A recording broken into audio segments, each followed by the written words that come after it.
कि my dear students class 11th and 12th। तो बच्चों, कल हमने आपको ट्रांसफॉर्मेशन के अंतर्गत एक्सक्लामेटोरी से हमने आपको असर्टिव सेंटेंस बदलने का कल वीडियो दिया था। और आज हम आपको ट्रांसफॉर्मेशन के अंतर्गत आपको पढ़ाएंगे कि एक्टिव से पैसिव वॉइस की जो हेल्पिंग वर्ब होती है उसका चार्ट। तो सबसे पहले हमें क्या समझना है कि जब एक्टिव और पैसिव कि दोनों के बीच का जो अंतर होता है वो हमें समझना है।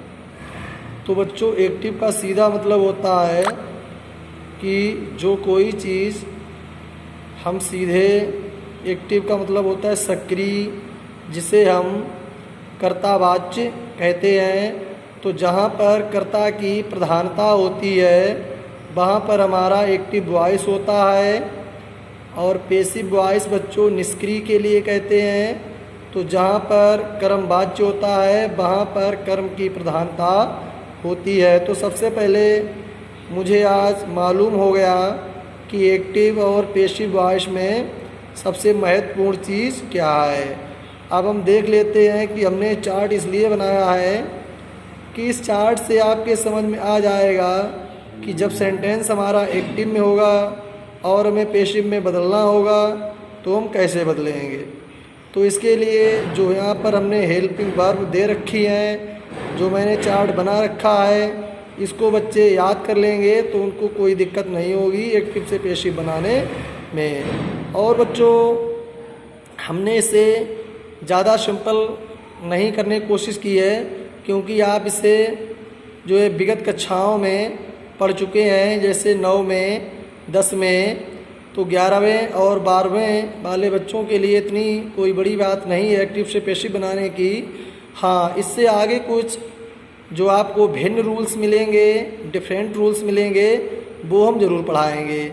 जैसे आपने अभी तक जो है, जो आप प्रीपोजिशन जो है बाई जोड़ते चले आए हैं तो उसके स्थान पर टू भी लगाया जाता है, लेकिन बच्चों को शायद नहीं मालूम हो, सब बच्चों को कि टू लगाया किन स्थानों पर जाता है।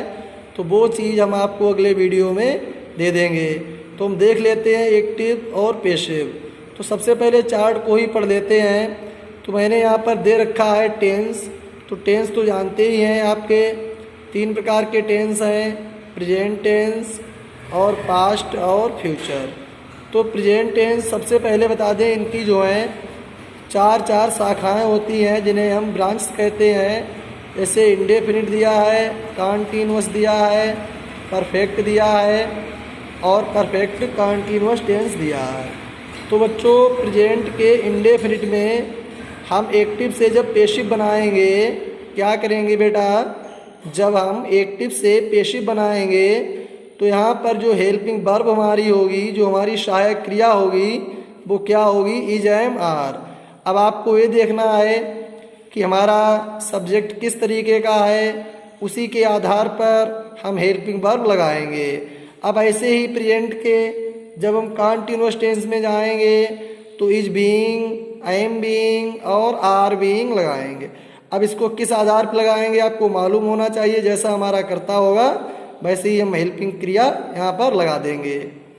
अब बेटा, प्रेजेंट के परफेक्ट में क्या है कि एक्टिव में हमें हैज और हैव मिलेगा, और जब हम इसे पैसिव ले जाएंगे तो हैज बीन और हैव बीन हो जाएगा। तो इसकी हेल्पिंग वर्ब जो होती है एक्टिव से पैसिव बनाने की, वो हैज बीन और हैव बीन होती है बच्चों। और एक बहुत महत्वपूर्ण बात बता दें हम आपको कि प्रेजेंट परफेक्ट कॉन्टिन्यूअस टेंस का एक्टिव से पैसिव वॉइस नहीं बनता है। क्या होता है बेटा कि हमने यहाँ पर क्रॉस कर दिया है, इससे मालूम हमें होता है कि परफेक्ट कॉन्टिन्यूअस टेंस का एक्टिव से पैसिव वॉइस नहीं बनता है। अब हम देखते हैं पास्ट। तो पास्ट का मतलब जानते हैं आप, भूतकाल। क्या मतलब होता है यहाँ पर, भूतकाल।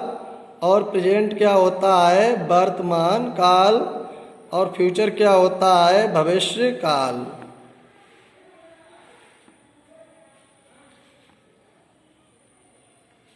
तो आपके समझ में आ गए होंगे तीनों काल।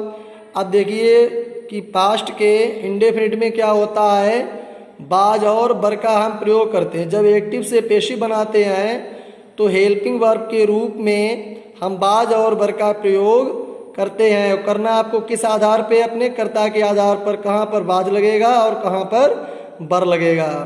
अब पास्ट के कंटीन्यूअस टेंस में जाएंगे तो बाज बीइंग हो जाएगा और बर बीइंग हो जाएगा। क्या हो जाएगा, बाज बीइंग और बर बीइंग। इसी प्रकार से आप पास्ट के जब परफेक्ट में जाएंगे तो आपका क्या हो जाएगा, दोनों के साथ चला जाएगा यहाँ पर हैड बीन, चाहे वो हमारा सिंगुलर हो चाहे वो हमारा प्लूरल हो, मतलब चाहे एक वचन करता हो चाहे वो बहुवचन करता हो, दोनों के साथ हम क्या लगा देंगे, यहाँ पर हैड बीन लगा देंगे। क्या लगा देंगे बच्चों, हैड बीन। और जैसे मैंने अभी आपको समझाया था कि प्रेजेंट के परफेक्ट कंटीन्यूअस टेंस से एक्टिव से पेसिव नहीं बनता है, तो प्यारे बच्चों पास्ट का भी परफेक्ट कंटीन्यूअस टेंस में एक्टिव से पेसिव वॉइस नहीं बनता है, ये भी आपको समझना है। उसके बाद हम देखते हैं फ्यूचर। फ्यूचर में क्या है, फ्यूचर का सबसे पहले क्या देखेंगे, इंडेफिनिट देखेंगे। क्या देखेंगे, इंडेफिनिट। इंडेफिनिट में क्या होता है, विल बी और शैल बी, मतलब जो हमारे कर्ता होते हैं आई और बी के साथ हम क्या लगाते हैं, शैल बी लगाएंगे और अन्य कर्ताओं के साथ यहाँ पर विल बी लगाएंगे। तो हमारा एक्टिव से पेसिव जब बनाएंगे तो शैल बी और विल बी हो जाएगा। अब हम बच्चों एक चीज़ और देख लेते हैं कि फ्यूचर कंटीन्यूअस टेंस का भी एक्टिव से पेसिव वॉइस नहीं बनेगा। यहाँ पर क्या देखते हैं कि जो फ्यूचर का कंटीन्यूअस टेंस होगा उसका भी एक्टिव से पेसिव वॉइस चेंज नहीं होता है। अब देखते हैं फ्यूचर का परफेक्ट। तो फ्यूचर के परफेक्ट में क्या होता है, जब एक्टिव से पेसिव बनाएंगे तो आई और बी के साथ हम क्या लगाएंगे, विल हैव बीन लगाएंगे। क्या लगाएंगे बेटा, यहाँ पर विल हैव बीन लगाएंगे। और हम अन्य कर्ताओं, अरे बच्चों थोड़ा यहाँ पर जो थोड़ी मिस्टेक हो गई है समझाने में, आई और बी के साथ हम शैल हैव बीन लगाएंगे और अन्य कर्ताओं के साथ विल हैव बीन लगाएंगे। अब हम देखते हैं कि फ्यूचर का परफेक्ट कंटीन्यूअस टेंस।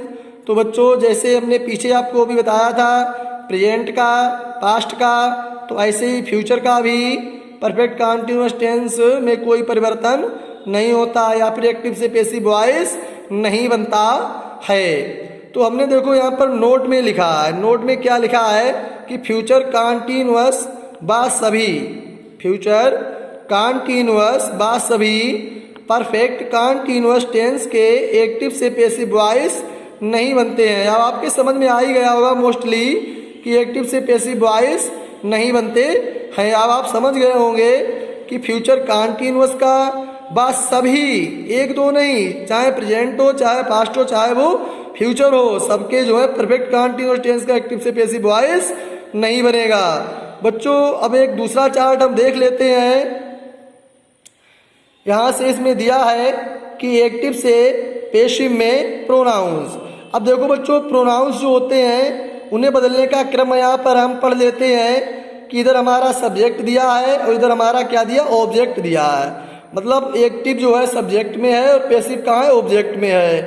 तो बच्चों मैं अभी आपको पहले ही बता चुका हूँ कि एक्टिव जो हमारा वॉइस होता है इसमें जो प्रधानता होती है वो बच्चों किसकी होती है, सब्जेक्ट की होती है। अभी मैंने आपको बताया था कर्ता की प्रधानता होती है। लेकिन जब एक्टिव से पेसिव ले जाते हैं तो वहाँ पर बच्चों ऑब्जेक्ट यानी कि कर्म की प्रधानता होती है। तो आपके समझ में आ ही गया होगा कि सब्जेक्ट से ऑब्जेक्ट हम कैसे ले जाएंगे। हम इस चार्ट को और देख लेते हैं अच्छा समझने के लिए कि यहाँ पर हमारा क्या दिया है, आई। क्या दिया है, आई। तो आई एक्टिव में आया है और पेसिव में बच्चों क्या हो जाएगा, आई का मी हो जाएगा। क्या हो जाएगा, मी हो जाएगा। अब ऐसे ही एक्टिव में बी दिया है, क्या दिया है, बी। और जब पेसिव में ले जाएंगे तो क्या हो जाएगा, अस हो जाएगा। क्या हो जाएगा, यहाँ पर अस हो जाएगा। अब आपका एक्टिव में ही दिया है, क्या दिया है, ही। एक्टिव में क्या दिया, ही दिया है और पेसिव में आपका क्या हो जाएगा, यहाँ पर जाकर के हिम हो जाएगा। क्या हो जाएगा जाकर के? हिम। इधर आपका क्या दिया है? एक्टिव में शी दिया है, तो पेशिव जब बनाएंगे तो बेटा क्या हो जाएगा? हर हो जाएगा। और ये बात जानने की कोशिश थोड़ी और कर लें कि हमने आपको इससे पहले भी एक वीडियो डायरेक्ट इनडायरेक्ट बनाने से पहले दिया था, जिसमें थे केस, कौन कौन से? नॉमिनेटिव, ऑब्जेक्टिव और पॉजेसिव केस के बारे में पढ़ाया था। तब मैंने आपको दिखाया था सब्जेक्ट से ऑब्जेक्ट कैसे ले जाते हैं, वही चीज़ यहाँ पर देखने को हमें मिली है। तो इससे भी थोड़ा और पक्का कर लें जो हम पीछे आपको पढ़ा चुके हैं। अब यहाँ पर आप देख लें यू हमारा कहाँ सब्जेक्ट में आया है, तो ऑब्जेक्ट में बच्चों क्या हो जाएगा? यू ही रहेगा। देखो सब्जेक्ट यू को जब ऑब्जेक्ट में ले जाते हैं तो बच्चों वहाँ पर भी यू ही रहता है। अब यहाँ पर इट आया है, क्या आया? इट। तो इट हमारा सब्जेक्ट में आया है, तो हमारा इट जो है ऑब्जेक्ट में भी इट ही रहता है, ठीक है। अब जैसे यहाँ पर दे आया है, क्या आया है? दे। तो दे हमारा क्या है? एक्टिव में आया है। जब इसे हम बनाएंगे पेशिव में तो बच्चों क्या हो जाएगा? देम हो जाएगा। क्या हो जाएगा बच्चों? यहाँ पर देम हो जाएगा। अब आप देखिए लास्ट में क्या बचा है? यहाँ पर हु। क्या बचा है? हु। तो जब हम इसको एक्टिव से पेशिव ले जाएंगे तो बच्चों यहाँ पर क्या हो जाएगा? By home. क्या हो जाएगा? By home. तो अब आपके समझ में आ ही गया होगा। आज मैंने आपको जो है एक्टिव से पेशिव जो हेल्पिंग वर्ब चेंज होती हैं उनका चार्ट बता दिया है। उसके बाद एक्टिव से पेशिव वॉइस के जो प्रोनाउंस होते हैं जो सब्जेक्ट से ऑब्जेक्ट में चले जाते हैं वो भी हमने आपको बता दिए। अब आपको एक्टिव से पेशिव बनाने में कोई तकलीफ नहीं होगी और हम आशा करते हैं कि अब आप लोग जो हैं ठीक ढंग से एक्टिव से पेशिव वॉइस बना लेंगे। और कल के वीडियो में हम आपको इसके कुछ जो है महत्वपूर्ण एग्जाम्पल्स भी दे देंगे जो ज़्यादा इम्पोर्टेंट हैं कि जिनको बच्चे लगाना नहीं जानते, वही चीज़ें हम अगले वीडियो में आपको बताएंगे।